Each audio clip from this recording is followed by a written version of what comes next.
Gracias, señor presidente. Disculpas a los homenajeados porque en 5 minutos es casi imposible rendir homenaje nada menos ni nada más que a Leandro Antonio Alem y a don Hipólito Yrigoyen.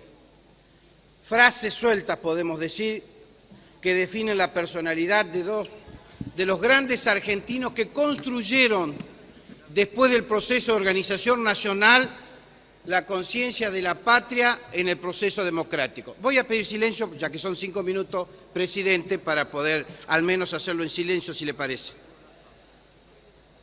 Se ruega a los señores diputados silencio, tal cual lo ha pedido quien está en el uso de la palabra. Diputado Larroque, están pidiendo, si es tan amable. Aquí, señor presidente. Diputada Mendoza, están pidiendo, por favor, silencio para poder hacer uso de la palabra. Rendimos homenaje, señor presidente, a Leandro Alem en primer término, al hijo del mazorquero, al que a los 9 años afrontó la vida de la Buenos Aires convulsionada y de la Argentina que no se había terminado de realizar, presenciando el fusilamiento y el ahorcamiento de su padre. Aquel que se sobrepuso hasta teniendo que cambiarse su nombre y sustituyendo una letra a su apellido.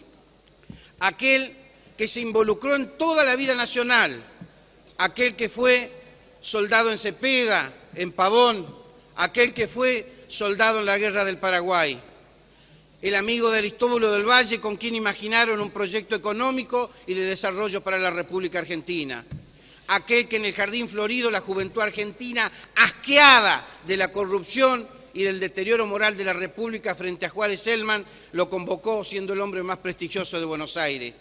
Aquel que hizo la Revolución del 90, base fundamental para dilapidar todo el asentamiento corrupto y fraudulento del régimen de la década del 90.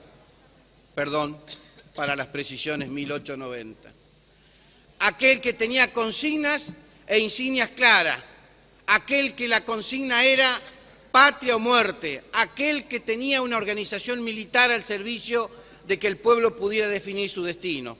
De ese Alem estamos rindiendo homenaje en esta mañana, de ese Alem que fue capaz de ponerse al servicio siempre de la nación, aquel que en una placa de bronce en su estudio decía Leandro Alem, los pobres gratis. Aquel, señor presidente, que pudo organizar después, además de la Revolución de 1890, la Revolución de 1893. Aquel que aún en los instantes antes de su suicidio fue capaz de escribir el legado diciendo que a las generaciones futuras correspondía el destino que tenía que realizar la nación.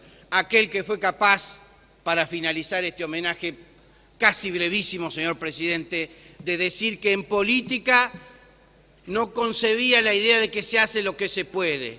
Decía Alem, en política se hace lo que se debe, y si lo que se puede es malo, no se hace nada.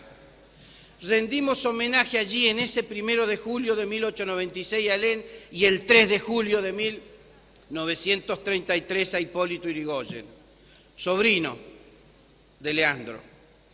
Hipólito es el que retoma en ese proceso, después de la organización nacional, la idea que en la República Argentina podía haber democracia solo si el más humilde de los criollos de este país, sin el patrón que le robara la libreta de enrolamiento, pudiera decidir con su voto el destino nacional.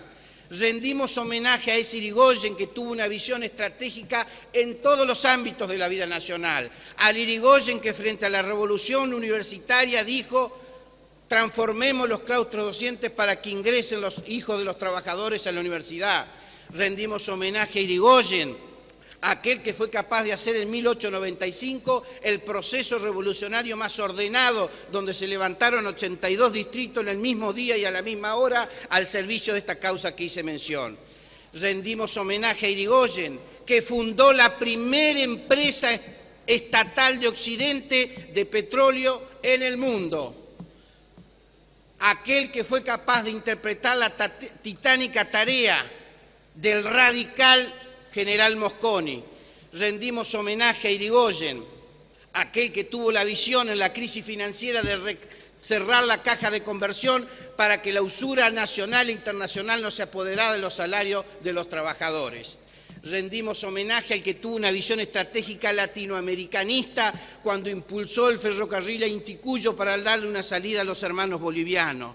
Reivindicamos, por último, señor presidente, señores legisladores, en este breve, pero sentido de mi parte y de todo el bloque que represento a Irigoyen, aquel que plasmó en una acción concreta esto de desde el gobierno a la casa, y en 1922 caminando dejó su despacho de presidente de la Nación para ir a su casa de calle Brasil y 6 años después, sin reelección, volvió a ejercer el poder. El que murió pobre, el que tenía una visión latinoamericana, argentina, al servicio de las mejores conciencias y sobre todo de los que menos tienen. Muchas gracias, señor presidente. Muchas gracias, diputado.